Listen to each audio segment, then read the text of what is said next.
Hello everyone, আশা করি সবাই ভালো আছেন। আমিও ভালো আছি। আজকে আমি একটা অন্যরকম রেসিপি নিয়ে এসেছি। অন্যরকম বলতে বাড়িতে একটু হাজব্যান্ডের মানে মুখের রুচিটা নেই, কেমন একটা লাগছে। এবার বলছে যে খেতে ভাল লাগছে না। তা আমি দেখলাম তাহলে আমাকে একটা এমন রান্না করতে হবে যেটা স্বাদেরও হবে, মুখের রুচি আনবে, খেতে ভালো হবে এবং পেটের জন্য হেলদি হবে। আমি তাই কি করেছি, বাড়িতে দেখলাম কাঁচকলা আছে, কিছু অল্প পটল আছে, টমেটো আছে। তা আমি কাঁচকলা কেটে নিলাম 3টে, পটলও যেটুকু ছিল সেটুকু কেটে নিয়েছি, আলু কেটে নিয়েছি, টমেটো আমি টুকরো করে নিয়েছি।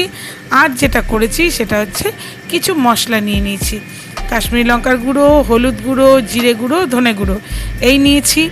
আর মশলাটা আমি যেটা নিয়েছি সেটা কিন্তু কোনোটাই খুব একটা অস্বাস্থ্যকর মশলা নিইনি।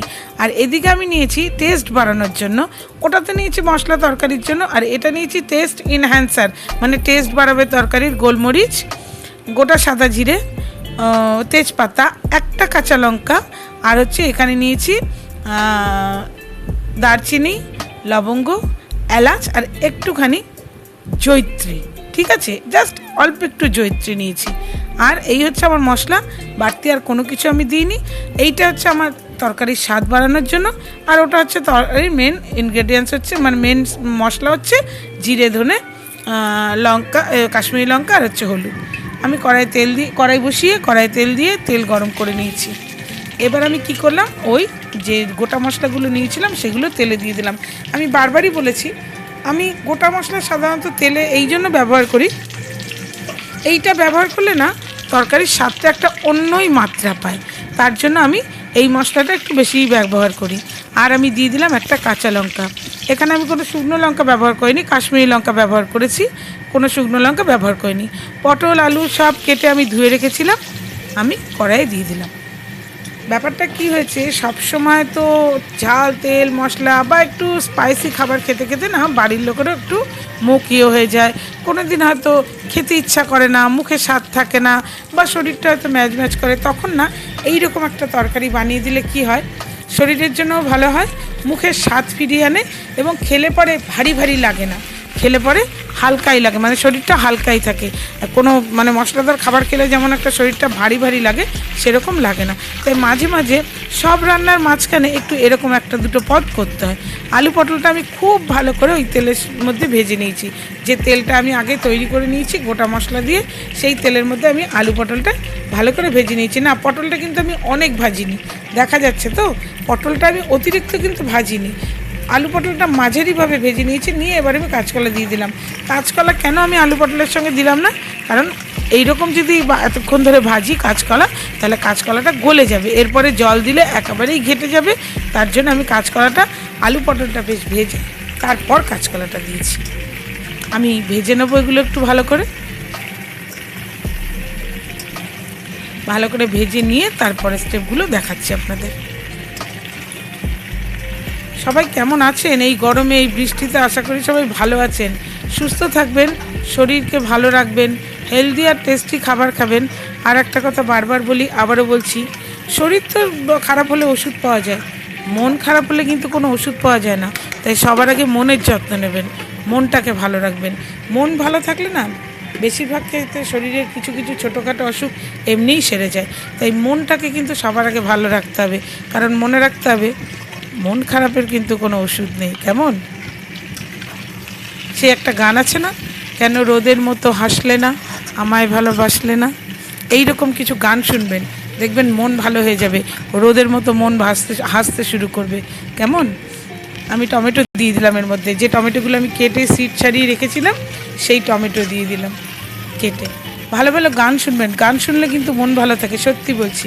আমি তো ভীষণ গান করতেও ভালোবাসি, শুনতেও ভালোবাসি, তাই বারবার বলি গান শুনবেন, ভালো কবিতা শুনবেন, খুব সুন্দর সুন্দর কবিতা শুনবেন। এখানে তো এই ইউটিউবে অনেকে খুব ভালো ভালো কবিতা বলে, ওই আবৃত্তি শুনবেন, দেখবেন মন ভালো হয়ে যাবে।